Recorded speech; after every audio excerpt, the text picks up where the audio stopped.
TDP రాష్ట్ర తెలుగు యువత అధికార ప్రతినిధి విజయ్ కిరణ్ కామెంట్స్. నగరపాలక సంస్థ కేంద్రంగా వైసీపీ దిగజారుడు రాజకీయాలు చేస్తున్నారు. కౌన్సిల్ సమావేశంలో డిప్యూటీ మేయర్ కమిషనర్పై అసభ్య పదజాలంతో మాట్లాడాడు. నగరపాలక సంస్థలో టాయిలెట్స్లో డబ్బు దోచుకున్న వ్యక్తి డైమండ్ బాబు. శంకర్ విలాస్ బ్రిడ్జి గుంటూరు ప్రజలకు చిరకాల కోరిక. కూటమి ప్రభుత్వం అధికారంలోకొచ్చిన తర్వాత కేంద్ర సహాయ మంత్రి పెమ్మసాని చొరవతో శంకర్ విలాస్ బ్రిడ్జి ప్రారంభానికి పునాదులు పడ్డాయి. ఎస్సీ ఎస్టీలను కేవలం ఓటు బ్యాంకింగ్లా మాత్రమే వైసీపీ వాడుకుంది. సిఐడి చీఫ్ సునీల్ కుమార్ను రఘురామకృష్ణంరాజును కస్టోడియల్ టార్చర్ చేసేందుకు ఉపయోగించుకున్నారు. దళిత అధికారాలను కేవలం జగన్ కక్ష సాధింపు కోసమే వాడుకుంది. విదేశీ విద్యకు అంబేద్కర్ పేరు తీసేసి జగన్మోహన్ రెడ్డి పేరు పెట్టుకున్నాడు. కూటమి అధికారంలోకొచ్చిన వెంటనే విద్యాశాఖ మంత్రి నారా లోకేష్ జగన్మోహన్ రెడ్డి పేరు తీసేసి మళ్లీ అంబేద్కర్ విదేశీ విద్య అని పేరు మార్చారు. డిప్యూటీ మేయర్ డైమండ్ బాబు నగరంలో చేసిన అవినీతిపై విజిలెన్స్ విచారణ జరపాలి అంటూ మీడియా ముఖంగా వెల్లడించారు. గత కొన్ని రోజులుగా గుంటూరు నగరపాలక సంస్థ కేంద్రంగా వైఎస్ఆర్సీపీ నాయకులు చేసినటువంటి దిగజారుడు రాజకీయాలకి సంబంధించి ప్రజలకు ఒక అవగాహన రావాలా, జరుగుతున్నటువంటి అభివృద్ధిని పక్కకు తోసేసి వారి సొంత ఎజెండాని ఏ విధంగా ప్రజల్లోకి తీసుకెళ్తున్నారనే దానిపైన ఒక వివరణ ఇవ్వాలనేటువంటి ఉద్దేశంతో ఈ రోజున ఈ సమావేశాన్ని ఏర్పాటు చేయడం జరిగింది. వాస్తవంగా అసలు జరిగిన వివాదం ఏమిటంటే, కౌన్సిల్ సమావేశంలో కమిషనర్ గారిని డిప్యూటీ మేయర్ అనుచిత వ్యాఖ్యలు. సహజంగా నాయకులు తిట్టుకుంటూ ఉంటారు, కార్పొరేటర్లు, ఎమ్మెల్యేలు, ఎమ్మెల్సీలు. దానికి భిన్నంగా డిప్యూటీ మేయర్ డైమండ్ బాబు కమిషనర్ని, ఒక ఐఏఎస్ ఆఫీసరు కమిషనర్ అనే కనీస గౌరవం లేకుండా అనుచిత వ్యాఖ్యలు చేయటం, దానిపైన మనసు నొచ్చుకొని ఆత్మాభిమానం దెబ్బతిన్నటువంటి కమిషనర్ గారు, అదేవిధంగా అధికారులు ఆ సమావేశాన్ని బాయ్కాట్ చేసి బయటకు వచ్చారు. ఆ జరిగినటువంటి ఆ దాడిని, ఆత్మగౌరవం పైన చేసినటువంటి దాడిని ఎదురు తిరగటం ఇష్టం లేని వైసీపీ నాయకులు, ఒక ఐఏఎస్ అధికారి, అది కూడా దళిత సామాజిక వర్గానికి సంబంధించిన అధికారి, ఆ అధికారి మాకు ఎదురు మాట్లాడతారా అనేటువంటి ఉద్దేశంతో ఆయన వ్యక్తిత్వ హననం చేసే కార్యక్రమం మొదలుపెట్టారు. అప్పటి వరకు బుడమేరు లేదు, స్కామ్ లేదు, ఏమీ లేదు. ఎప్పుడైతే వైసీపీకి సంబంధించిన డిప్యూటీ మేయర్ కమిషనర్ గారిని బూతులు తిట్టాడో, అగౌరవపరిచాడో, ఆ తెల్లారి నుంచి కమిషనర్ గారి వ్యక్తిత్వ హననంపై దాడి చేయటం స్టార్ట్ చేశారు. నేను అడుగుతా ఉన్నాను వైఎస్ఆర్ కాంగ్రెస్ పార్టీ నాయకుల్ని, మీరు ఒక కమిషనర్ని, ఒక ఐఏఎస్ ఆఫీసర్ని, ఒక దళితుడిని, మీ పార్టీకి సంబంధించిన ఒక డిప్యూటీ మేయరు అనుచిత వ్యాఖ్యలు చేస్తే బాధ్యత కలిగిన రాజకీయ పార్టీగా మీరు అతనితో క్షమాపణ చెప్పించాలి. ఇటువంటి తప్పు మరొకసారి జరగకూడదని అతనికి వార్నింగ్ ఇవ్వాలి. అటువంటివి ఏవి చేయకుండా ఆయన పైన అనేక రకాలుగా అవినీతి మరక వేసి ఆయన్ని ఇబ్బంది పెట్టేటువంటి ప్రయత్నం చేస్తూ ఉన్నారు. ఫ్లడ్ వచ్చి ఎమర్జెన్సీ సిట్యువేషన్ ఉంటే గవర్నమెంట్ నుంచి వచ్చినటువంటి ఆర్డర్ ప్రకారం మున్సిపల్ కార్పొరేషన్లో ఉన్నటువంటి ఫిక్స్డ్ డిపాజిట్లని ఆ యొక్క బాధితులకు అండగా ఉండాలనేటువంటి ఉద్దేశంతో ఆయన చేసినటువంటి పని, మమ్మల్ని దాంట్లో ఎందుకు ఇన్వాల్వ్ చేయలేదు అంటే, మిమ్మల్ని పిలిస్తే మీరు దాంట్లో ఎక్కడ అవినీతి చేద్దామనేటువంటి అవకాశం కమిషనర్ ఇవ్వలేదు కాబట్టి, మేము డబ్బులు కాజేయడానికి అవకాశం ఇవ్వలేదు కాబట్టి, మా మాట వినలేదు కాబట్టి కమిషనర్ మీద అవినీతి మరకపోస్తారా? అంటే లంచాల కోసం కూడా ఇట్లాంటి బెదిరిస్తారా కమిషనర్ని? దీన్ని తీవ్రంగా మేము ఖండిస్తూ ఉన్నాం. ఇంకా అవినీతి గురించి చెప్తా ఉన్నారు కామెడీగా. మలం పైన కూడా గుంటూరు నగరపాలక సంస్థ డిప్యూటీ మేయర్ టాయిలెట్ల దగ్గర వచ్చే డబ్బులు కూడా వదలకుండా దోచుకున్నటువంటి వీరు అవినీతి గురించి మాట్లాడుతూ ఉన్నారు. అవినీతికి కాదేది అనర్హం అన్నట్టు మలం పైన కూడా మనీ దోచుకున్నటువంటి అతి నికృష్టమైనటువంటి నాయకుడు ఉన్నటువంటి ఆ నాయకుడిని, ఒక భూ కబ్జాదారుణ్ణి వెనకేసుకొని వస్తూ ఉన్నారు. వైఎస్ఆర్ కాంగ్రెస్ పార్టీ పెద్ద పెద్ద నాయకులందరినీ వాళ్ళు అవుతారు, ఆయన పైన దాడి చేస్తారు, అంతు చూస్తూ ఉంటారు. అసలు ఎక్కడికి పోతా ఉన్నాం? గుంటూరు నగరం అనేక సంవత్సరాలుగా గుంటూరు నగర ప్రజల యొక్క చిరకాల స్వప్నం ఫ్లైఓవర్, అర్నల్పేట ఫ్లైఓవర్. గుంటూరు ఎంపీ గారు ఎంతో శ్రమించి గెలిచిన మొదటి రోజు నుంచి కూడా దాన్ని సాకారం చేయడానికి ఎంతో కష్టపడి దాన్ని నిధులు కేటాయింపు చేసి దాన్ని స్టార్ట్ చేయబోతా ఉన్నారు ఒక పక్కన. మరొక పక్కన ఇన్నర్ రింగ్ రోడ్లో ఫ్లైఓవర్ని స్టార్ట్ చేయబోతా ఉన్నారు. మరొక పక్కన నందివెలుగు రోడ్లో మిగిలిపోయిన పనుల్ని చేపట్టబోతా ఉన్నారు. 5 సంవత్సరాలు కనీసం దాని కళ్ళి చూడలేదు.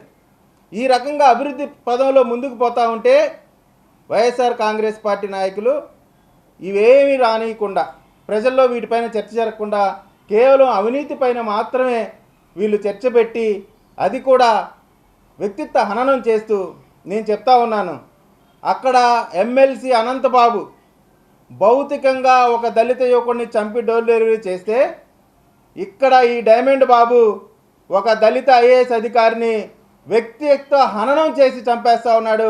అక్కడ అనంతబాబుకి, ఇక్కడ డైమండ్ బాబుకి ఎటువంటి తేడా లేదని సందర్భంగా చెప్తా ఉన్నాం. అంతేకాదు, నేను చెప్తా ఉన్నాను, ఖచ్చితంగా ఇప్పటికైనా సరే వైఎస్ఆర్ కాంగ్రెస్ పార్టీ ఈ డిప్యూటీ మేయర్తో కమిషనర్కి క్షమాపణలు చెప్పించి అతన్ని వెంటనే డిప్యూటీ మేయర్ పదవి నుంచి కూడా వారే విరమింపజేయాలా, లేదా అతన్ని బర్తరఫ్ చేయాలా, లేకపోతే మాత్రం వైఎస్ఆర్ కాంగ్రెస్ పార్టీ నాయకులు క్షమాపణ చెప్పే వరకు కూడా, అవసరమైతే వైఎస్ఆర్ కాంగ్రెస్ పార్టీ ఆఫీసు ముందు కూడా ధర్నాకు కూడా మేము ఎటువంటి ఆలోచన లేకుండా ముందుకెళ్తామని చెప్తా ఉన్నాం. అనేకమైనటువంటి విషయాలు చెప్తా ఉన్నారు. దళితుల్ని ఏదో వీళ్ళొక పాముల్లాగా వాడుకుంటా ఉన్నారు. ఇక్కడ ఈ విధంగా జరిగితే అక్కడ నా ఎస్సీలు, నా బీసీలు, నా ఎస్టీలు అటువంటి జగన్మోహన్ రెడ్డి గారు ఎస్సీలని ఎలా వాడుకుంటారంటే, ఐజీ సునీల్ కుమార్ని అతను ఒక ఆట వస్తువుగా వాడుకొని, అతని ద్వారా అతని కోపం ఉన్నటువంటి త్రిపులార్ గారిని కస్టోడియల్ టార్చర్ చేసి, ఎయిమ్ అనే సంస్థ స్థాపించినాక 2014 నుంచి 19 వరకు తెలుగుదేశం పార్టీ ప్రభుత్వంలో ఉండగా ఏ రోజు సునీల్ కుమార్ జోలి వెళ్ళలేదే, ఏ రోజు సునీల్ కుమార్ని ఇబ్బంది పెట్టలేదే. అంతకు ముందర కూడా ఆయన ఉద్యోగం చేశాడు కదా, ఎప్పుడన్నా ఆయన టార్గెట్ అయ్యాడా?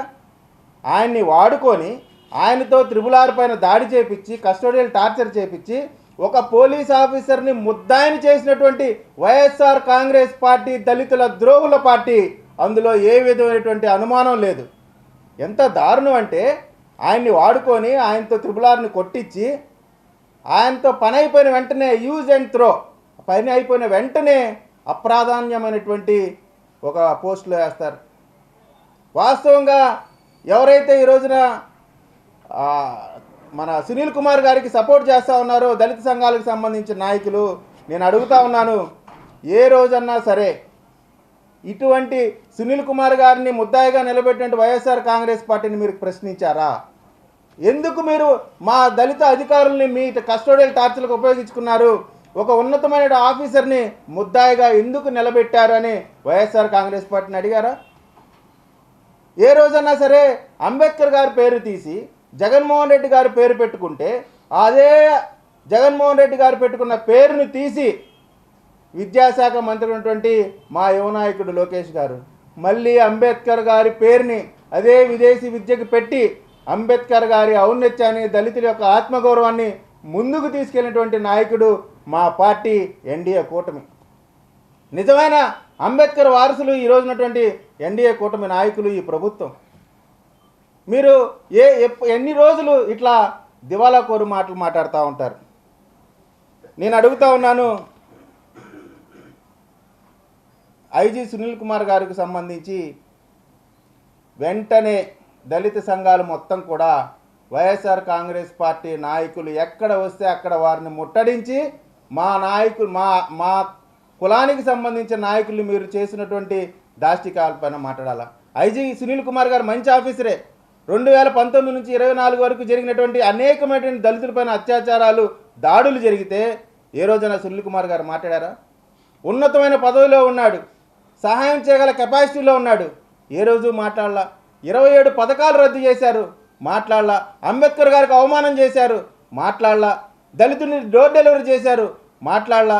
అయినప్పటికి కూడా ఈరోజు నన్ను అడిగితే సునీల్ కుమారు కేవలం జగన్మోహన్ రెడ్డి గారి మాటలపైన నమ్మి, లేదా సజ్జల రామకృష్ణారెడ్డి గారి మాటలపైన నమ్మి ఈరోజు ముద్దాయిగా నిలబడ్డాడు తప్ప అతను కూడా నాకు తెలిసి ఒక బాధితుడే.